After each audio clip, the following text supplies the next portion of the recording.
Madayo nga adlaw Matinians, Marso 2, 2024, karong adlaw. Ako si Josh Eric Gelgis. Uban ni kami alang sa mga labas nga mga balita gikan sa lokal nga panggamhanan ubos sa administrasyon ni Mayor Michelle Nakpil-Rabat. Ug ganiya ang atong mga headlines. Alternate route padulong Tarragona hingpit ng mahuman.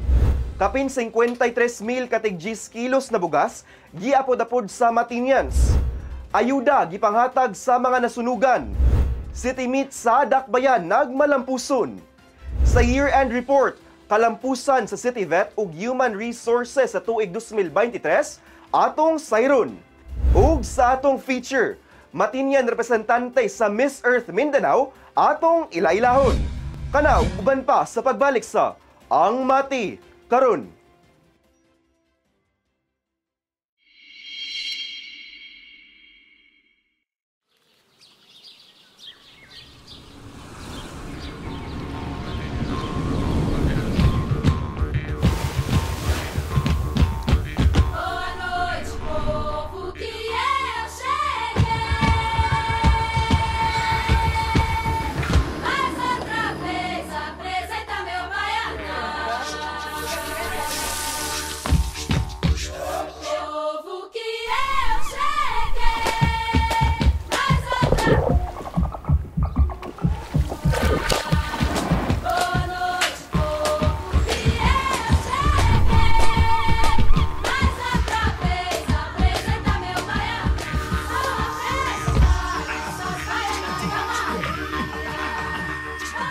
Mati is where to be.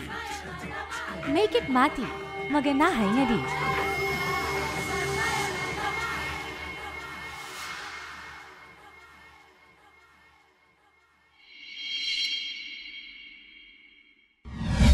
Kabay gustong isumbong nga problema sa inyong barangay?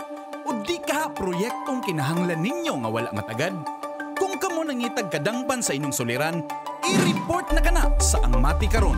Kami gadawat sa reklamo, hangyo o bisan pa man unsang mensaheng gusto ninyong madunggan sa lokal nga panggamhanan. I-report na yan. Ipadala lamang inyong mensahe hangyo ug mulo sa atong Facebook page, City of Mati LGU, aron among masibya sa Ang Mati Karon. Mamahimo usab kamong magpadala sa inyong video, mahitungod sa inyong issue. I-report na yan.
Matinians, andam ka ba panahon sa kalamidad?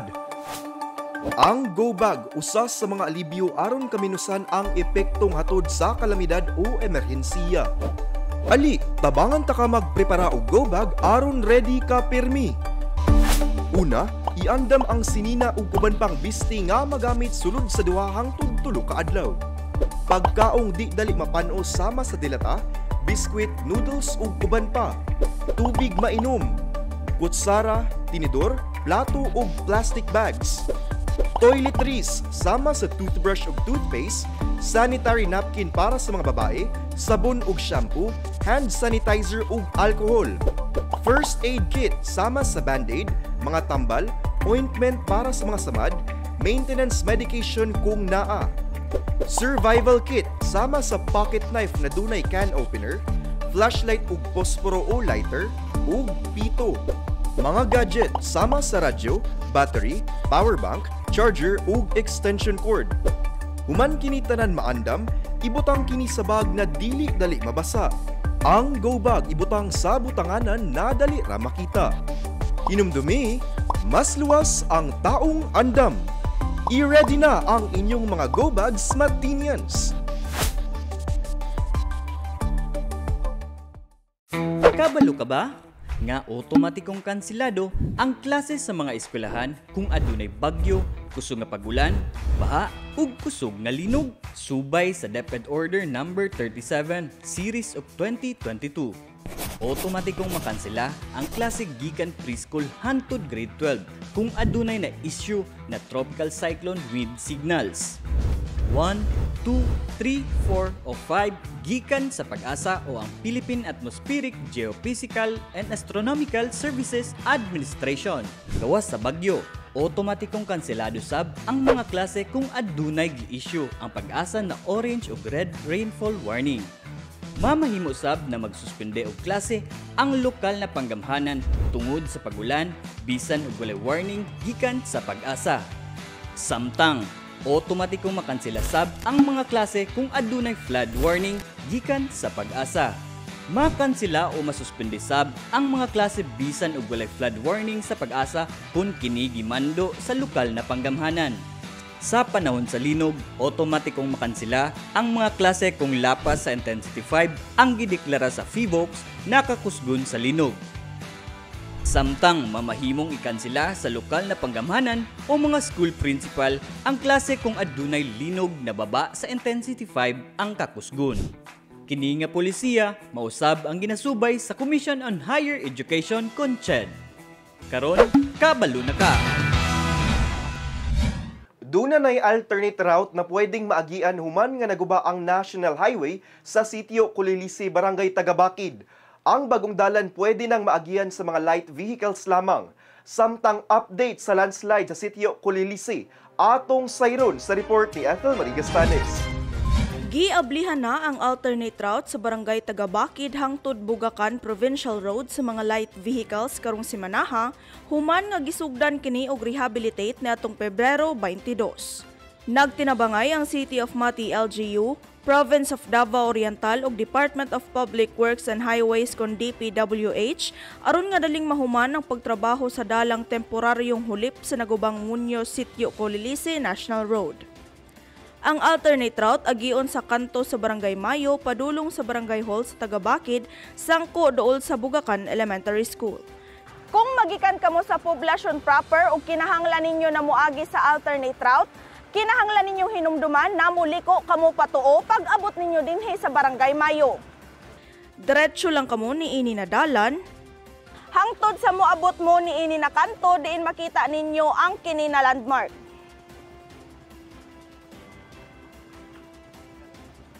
Dunay katason nga 2.20 kilometers ang alternatibong ruta sa Barangay Tagabakid, diin usa ka kilometro na ang nalimpyuhan ug natambakan na og skumbro base sa Pebrero 27 na datos. Paggawas ninyo ni ini na dalan, mulabas kamo sa National Road, doon lamang sa Bugakan Elementary School.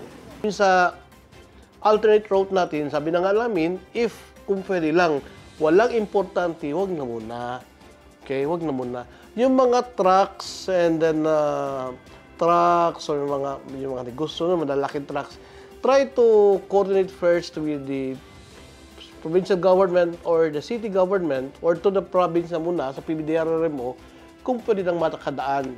Kasi kung hindi mo pwede makadaan, baka you can find other ways. Kasi talagang mahirap pa ngayon.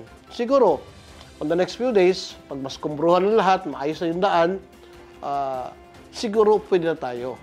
No, huwag masyadong magmamadali kasi hindi din pwedeng madali yung trabaho doon. Samtang nagpahayag usab ang usa ka motorista na lisod agian ng alternate route apan wala siya laing mabuhat kun dili moagi gihapon dinhi tungod sa importanteng katuyuan. So for first time po manggod na ako nakalabang karon sis na kuan ang incident ba. Tapos digid sa lalim dito pa lang. Kung yano lang ang driver na masakyan nimo aw, perminti tumbak. Masugatan na ako dito halos na nga tumbaw manggod tanan. Dugang pahimangno usab sa mga motorista na kung dili importante ang tuyo, dili na lang usa mo biyahe tungod pwede kamong matanggong tungod sa lapok. Nagapadugay usab kini sa rehabilitasyong ginapahigayon. Gawas usab sa fuel sa mga sakyanan, maghatag usab ang City of Mati LGU og kapin 56 ka mga solar lights na ibutang sa alternate route. Samtang matud ni CDRRMO Head Officer Charlemagne Bagasol na nakasinati gihapon og paglihok sa yuta ang Monyo Sitio Culilisi Road hangtod sa kasamtangan. It's getting worse actually. The fact na yung reported na crack on the left side, no, on the left portion doon sa nag-rupture ng mga daan, lumalaki. That is why just this afternoon, I'm sending a team to investigate again and to see how it is developed. Doon na grupo na gipadala si Bagasol aron nga mamonitor ang maong landslide area. Kung magpadayon ang pagdahili sa yuta sa maong lugar, pwedeng maapektuhan usab ang gamayng bahin sa alternate route maong padayon ang monitoring sa mga tao sa CDRRMO ug barangay Tagabakid aron nga mabalhin ang mga taong nagpuyo sa baba na bahin. Nagpahimangno usab si Bagasol sa mga taong nagaadto gihapon sa Culilisi, ilabi na sa mga vloggers na ginabawal ang pag-adto sa landslide area aron layo sa disgrasya. Kanang atong Culilisi, kanang gilandslide na nato, aminaw mo ha. Naay mga vlogger diha, naay mga vlogger, pakaker, nagsig saka-saka, nag-video-video. You know what? If you will continue that will be your future cemetery. Palihog lang. Ayaw ninyo nabuhat, delikado. There is always a movement doon. Naggagalaw pa eh. Padayon kitang mag-amping Matinyans. Kini si Ethel Marie Castanes para sa Ang Mati Karon. Kapin sa 53,000 kasako sa tig 10 kilos nga bugas ang naapod-apod sa City of Mati LGU sa matag pamilyang Matinyan sa Dakbayan. Mamahimo lamang gihapon mo adto sa buhatan sa City Social Welfare and Development Office kadtong wala pa kadawat sa ilang bugas. Si Nash Tiguelo sa report. 53,950 kasako sa tig 10 kilos nga bugas ang nahatag sa Mati LGU sa matag pamilya sa 26 ka barangay sa Dakbayan sa Mati subay sa Pebrero 21 nga datos. Ang rice distribution gimando ni Mayor Michelle Nakpilrabat alang sa tanang pamilya sa Mati nga direktamente nga apektado o dili man sa kalamidad sa nilabayng bulana. Minabuti na lang na tanan makadawat, walay pinili. O, di masaya lahat, everybody happy, ni ba? Correct. 33 million pesos ang gitagana sa lokal na panggamhanan ala sa pagpalit sa 60,000 kasako sa bugas. Naghatag usab og dugang 24,000 katig 5 kilos nga bugas ang buhatan ni Vice President Sara Duterte alang sa probinsya sa Davao Oriental. 13,000 kasako niini gihatag ni Provincial Governor Nino Sotero L.O. Jr. sa City of Mati LGU alang sa dugang tabang sa mga grabeng naapektuhan sa kalamidad. So sa Vice President, nagbigay siya ng 24,000 packs sa province of Davao Oriental. Okay. 13,000 dyan, gibutang sa Mati. Kapaks. Oo, at 5 kilos per pack. Okay. So, hindi enough yan para mag-second round tayo ng distribution. Kasi 60,000 yung Mati eh. Yes. So, ang akin, hindi sa ito, this time, pinili lang natin yung affected talaga na mga resident, whatever sector. Yes. Ang apektuhan dun sa baha. O like, ito mga barbero. Yes, hindi nakatrabaho eh. Walang income kasi day-to-day ang imong inaasahan. Ang ating mga pedicab, toda. Ilang araw kayong hindi nakapamasahe dahil ang EO ni Mayor. Sinuspend natin ang trabaho o ang pasok. Correct. O sino man na kayo sa inyo, wala. O ang grabing ulan. Grabe rin ang ulan. Baha, hindi rin malusob. So, minabuti ko, sabi ko sa kanila na isektoral natin. Ang mga mananagat na hindi makapunta sa dagat, affected po. Yes, oo. ang ating pedicabers and bao-bao drivers, ilang araw kayong walang pamasahe, binigyan. Barbero, na walang sarado, kayo wala. Oo. So, sila yung mga, this time, pinili kasi limited po ang ating bigas. Atol sa rice distribution, ang Barangay Sintal ang ulahing hatagan og bugas, diin pipila sa nakadawat niini, mireklamo tungod sa baho nga bugas gikan sa supplier. Apan sumala pa ni Mayor Michelle na dili dapat mabalaka ang mga nakadawat kay andam ang City Social Welfare Development Office kon CSWDO na kambyuan ang daot nga bugas ug bag-o. Dugang pa, padayon ang pag-apod-apod og bugas sa buhatan alang sa mga wala pa nakadawat og bugas. Ug alang sa gusto magpakambyo sa ilang bugas, bisitaha lang ang CSWDO didto sa City Hall compound aron makambyoan ang inyong mga bugas na daot. Sa pinakaulahing datos gikan sa CSWDO, subay sa Pebrero 28, 2023, dugang 946 ang na-release sa CSWDO alang sa katawan sa Mati. Kini si Nash Tiguelo para sa Ang Mati karon. Mga biktima sa duha ka sagunsong sunog kaniadtong Pebrero 17 ang nakadawat og hinabang gikan sa City of Mati, LGU. Si Jilbis Jean Patalinghog sa report. Sa usalang kaadlaw na saksihan sa syudad sa Mati ang makahahadlok nga sangputanan sa duha ka managlahing sunog. 27 ka mga panimalay ang gilamoy sa sunog samtang 5 ang na-damage. Ug 46 ka mga pamilya ang apektado sa sunog kaniadtong Pebrero 17 alas 8 sa buntag sa Purok Duranta, Santo Niño dinhi sa Dakbayan sa Mati. Nasuta ang hinungdan sa sunog mao ang open fire gumikan sa pagluto gamit ang butane. Samtang naungdaw sab ang upat ka mga panimalay ug isa ang partially damaged, diin 13 ka pamilya ang apektado sa ikaduhang sunog nga miulbo alas 2 sa hapon sa Purok Doña Rosal sa Madang. Ang hinungdan sa maong sunog mao ang sparks gikan sa starter sa sakyanan sumala sa Bureau of Fire Protection kon BFP Mati. Pipila sa mga 59 ka mga apektadong pamilya niining panghitabo anaa pa gihapon sa evacuation center sa barangay. Samtang ang City Social Welfare and Development Office kon CSWDO dali-daling nag-organisar og hot meal feeding alang sa mga apektadong residente ug nag-apod-apod og inisyal nga hinabang sa pagkaon. Apil usab ang pipila ka mga lokal nga awtoridad sama ni Barangay Kapitan Dani Macaubos ug Konsehal Kobe Kapinya nga nagpahigayon sa hinanaling pag-assist sa mga nasunugan. Sa bag-uhay lang nga update kaniadtong Pebrero 26, padayon gihapon ang CSWDO sa pagtabang sa mga apektadong pamilya pinaagi sa pag-apod-apod sa dugang hinabang sama sa mga food packs gikan sa City of Mati LGU ug Department of Social Welfare and Development kon DSWD uban sa mga hygiene kits ug mga sinina.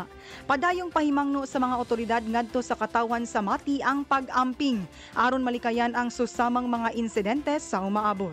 Kini si Jilbis Jean Patalinghog para sa Ang Mati karon. Sa among pagbalik, City Meet sa Dakbayan nagmalampuson. Sa year-end report, ang mga kalampusan sa City Vet ug Human Resources sa tuig 2023 atong sayron. Ug sa feature, Matinyan representante sa Miss Earth Mindanao atong ilaylahon. Kana sa pagbalik sa Ang Mati karon.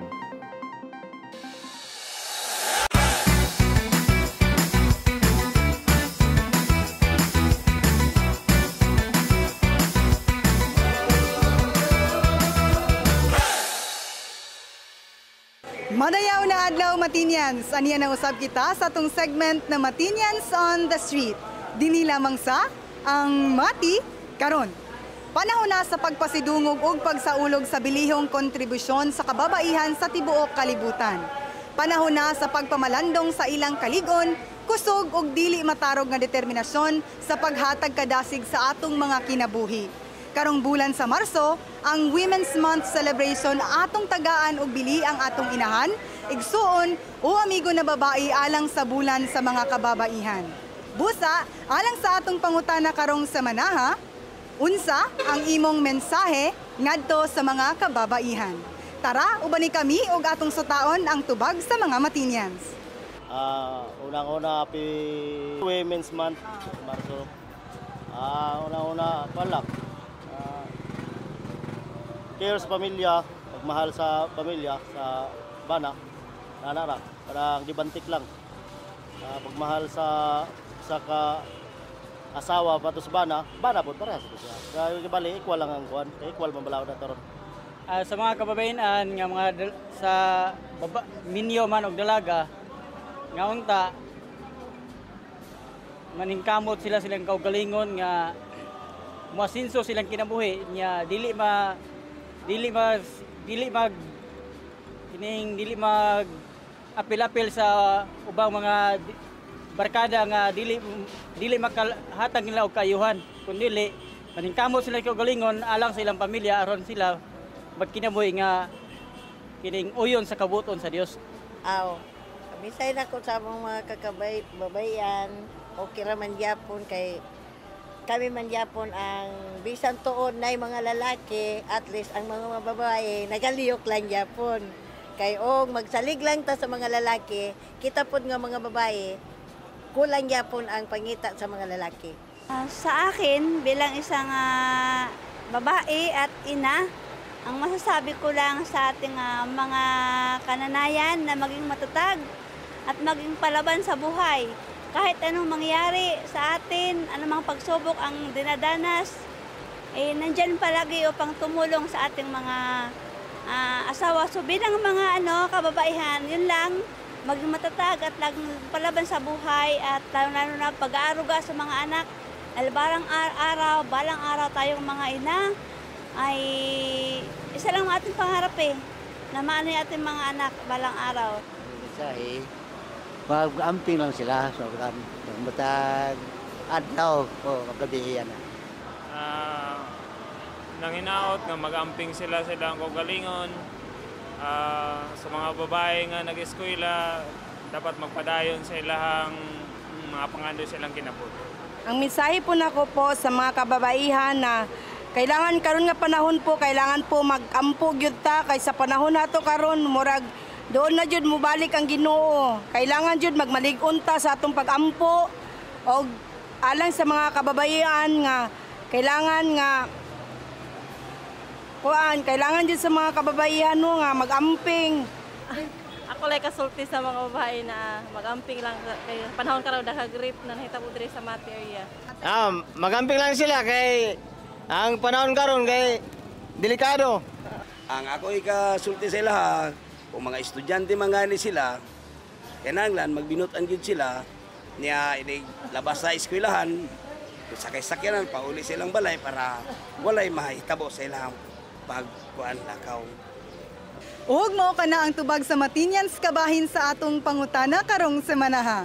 Ubani na usab kami sunod semana dinhi lamang sa Matinyans on the Street. Ako si Jilbis Jean Patalinghog. Happy International Women's Month Celebration, Matinyans! Amping!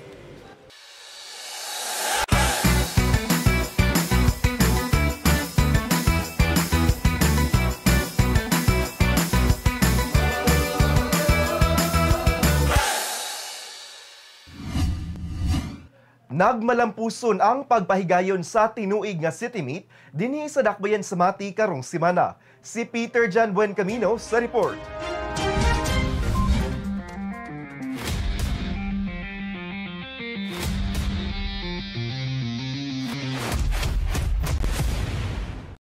Kabahin sa prioridad nga programa sa administrasyon ni City Mayor Michelle Nakpil Rabat ang mapalambo ang Grassroots Sports Development Program aron mas mapadako ang sports talent pool sa Dakbayan. Tungod niini malampuson nga gipahigayon sa DepEd Mati ang tinuig nga citywide meet ni adtong Pebrero 29, 2024 hangtod Marso 2, 2024 sa Governor Francisco G. Rabat Sports Complex dinhi sa Dakbayan. Ang City Meet ang pinakadako nga panagtigom sa mga student athlete sulod sa Dakbayan sa Mati. Diin gatusan ka mga atleta sa elementarya ug high school gikan sa pribado ug pampubliko nga tulunghaan sulod sa Dakbayan ang nagtigiay sa mga naglahing sports events. Ang paugnat sa kusog gitambungan sa mga atleta sa elementarya nga adunay 4 ka units ug high school na 5 ka mga units nga sakop sa DepEd Mati nga mao ang mga mosunod.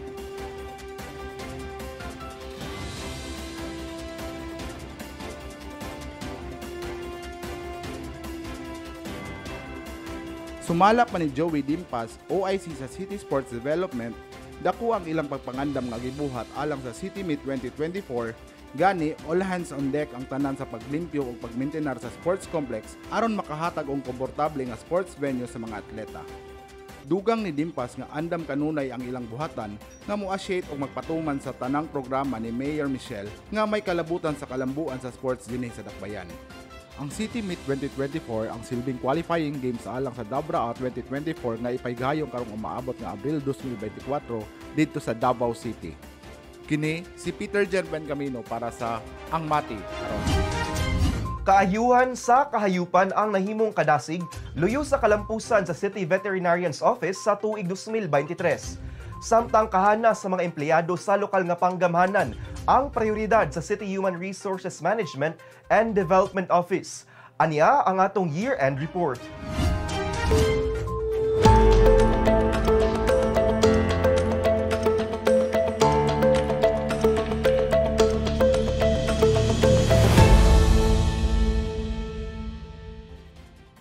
Ang buhatan sa City Veterinarian's Office ang gitahasan alang sa pagdumala ug pagpatuman sa mga programa nga may kalabutan sa kahimsog sa kahayupan sulod sa Dakbayan sa Mati. Sa tuig 2023, gihatagan og pag-ila ang City Vet isip best practices in meat inspection services ug most cooperative city gikan sa National Meat Inspection Services. Ubos sa Rabies Control and Prevention Program, sumatotal sa 6,516 nga mga hayop kon 86.88% sa target ang nabakunahan batok sa rabies. Mukabat sab sa 37 ang datos sa mga nalaygit ug 179 ang nakapon. Sa Farm Animal Diseases Prevention and Control Program, malampuson nga milapa sa gitakdang datos ang mga hayop nga napurga, nahatagan og antibiotic treatment, vitamin supplementation ug bakuna sa mga manok batok sa makatakod nga mga sakit. Misa kasab sa 504 ang datos sa mga na-impound na alagang hayop, diin 39 biniini ang gikuha sa tag-iya ug duha ang nahimong gi-adapt. Ubos sa Meat Quality and Safety Program, sumatotal sa 12 ka Task Force Bantay Karne Operations ang gipahigayon nga may resulta sa pagkondenar sa 256.5 kilo nga karne. Nakaangkon sab og kinatibuk ang kita nga 353,223 pesos ang livestock auction market gikan sa pagpamaligya sa 12,468 ka mga kahayupan sama sa baboy, kanding ug manok. Samtang 750 ka litro sa fresh milk ang naproseso ug 9,450 ka milk bars ang naproduce. Gawas ni ini nga mga kalihukan, ang City Vet aktibong nakatabang sa pagtambal sa managlahing marine ug wildlife animals sama sa mga pawikan ug agila. Sa laing bahin, ang City Human Resource Management and Development Office kon CHRMDO ang buhatan nga gitahasan alang sa pag-recruit, pagpili, promosyon, leave administration, payroll ug personal training sa mga empleyado sulod sa City of Mati, LGU. Sa tuig 2023, ang City HR nakatala og sumatotal sa 16 ka elected officials, 524 permanent ug temporary employees, 44 ka co-terminus staff, 37 ka casual workers, 37 ka consultants ug 2,970 ka job order workers. Gipasigar busab sa maong opisina ang malampuson nga pagpatuman sa managlahing learning and development programs aron matubag ang mga panginahanglan sa industriya ingon man mga kahanas sa mga empleyado sulod sa lokal nga panggamhanan. Kini na mga kalihukan ug pagbansay gilang kuban sa mosunod. Ang pasalig sa pagpalambo sa propesyonal nga pagtubo ang nagpabilin nga sukaranan sa dedikasyon sa City HR alang sa paghatod og nindot nga mga serbisyo. Ang kolektibo ug malampuson nga mga paningkamot sa City Vet ug City HR naghatag lamang og gibug-aton sa prioridad sa lokal nga panggamhanan alang sa katawhan, kahayupan ug sa tibuok Dakbayan sa Mati. Human makurunahan isip mutya ng Mati 2023, miapil sa Miss Earth Philippines Mindanao 2024 si Yula Lumapas dala ang dungog sa City of Mati. Napili siya sa top 32 candidates gikan sa 52 na mga kandidata gikan sa Mindanao. Si Jasmine Tia sa report. Conquered Mati, conquering Miss Earth Philippines Mindanao. Madayaw ug mabuhay, I am Yula Gia M. Lumapas, 22, all the way from the coconut capital of the South, City of Mati, Davao Oriental. Ready na magpakitang gilas sa bigger stage ang mutya ng Mati 2023 beauty queen na si Yula Gia Lumapas human mapili sa top 32 sa Miss Earth Philippines Mindanao kaniadtong Pebrero 24 sa Panabuji Multi-Purpose Tourism Cultural and Sports Center. May rampa suot ang production wear, swimsuit ug evening gown si Yula sa preliminary competition sa maong pageant. Nasulod sa top 32 si Yula gawas sa 53 ka mga kandidata nga naglaban-laban. Matud pa niya dili sabdali ang iyang kasinatian og pagprepara sa Miss Earth isip senior lecturer sa Davao Oriental State University.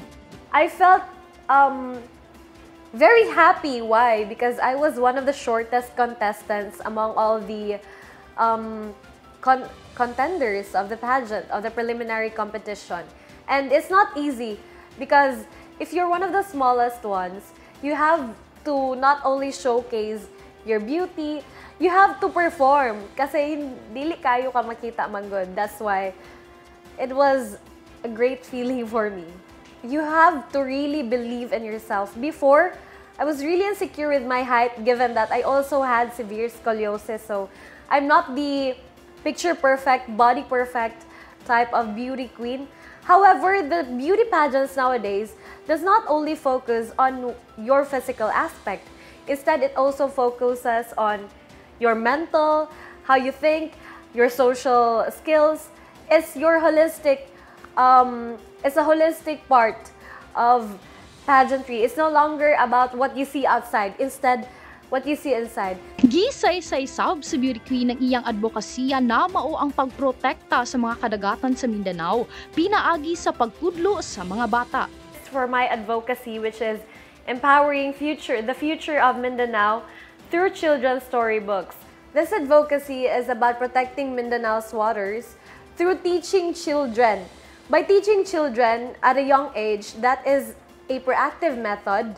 They grow up knowing how to protect and conserve water. And so, by using storybooks that they can read and that they can use to learn how to read, this will be very effective in the long run. Also, this would allow us to collaborate with local artists, advocates for the nature, as well as storytellers. Usasab sa mga mapansin sa netizens ang pagka-lookalike ni Lumapas sa artistang si Maymay Entrata din para sa iya dakho kini na pribilehiyo na maikumpara sa maong artista. Ang Coronation Night sa Miss Earth Philippines Mindanao mahitabo karong umaabot na April 20, 2024. If you are an aspiring beauty queen, my advice for you is to stay authentic because in that way, you are confident and in any challenge that you face, you can overcome it. And you can win any pageant that you'd like to join. Si Lumapas ang nag-inusarang kandidata gikan sa Davao Oriental nga nakasulod sa top 32. Dako sab ang suporta sa mga Matinians kay Yula pinaagi sa social media. Matinians, come and support me in my journey towards the crown for Miss Philippines Earth Mindanao 2024. Kini si Jasmine Tia para sa Ang Mati karon. Anya ang atong dengue updates ug orden de Hikotibo. Apil na ang mga aktibidades sa atong halangdong Mayor Michelle Nakpil Rabat karong semanaha.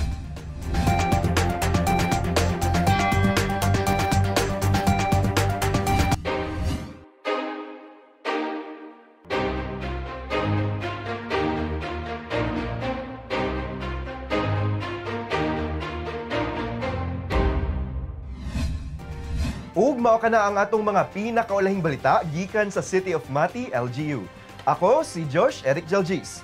Uban ni kami sunod semana matag Sabado diri lang sa Ang Mati karon. Atong kanunay hinumduman nga magmakusganon, magmatinabangon ug magmahigugmaon matag adlaw.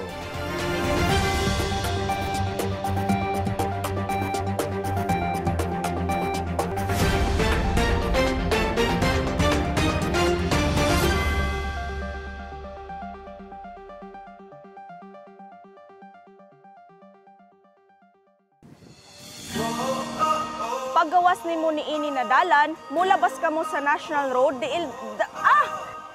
Paggawas ni mo ni ini na dalan, mulabas ka mo sa National Road,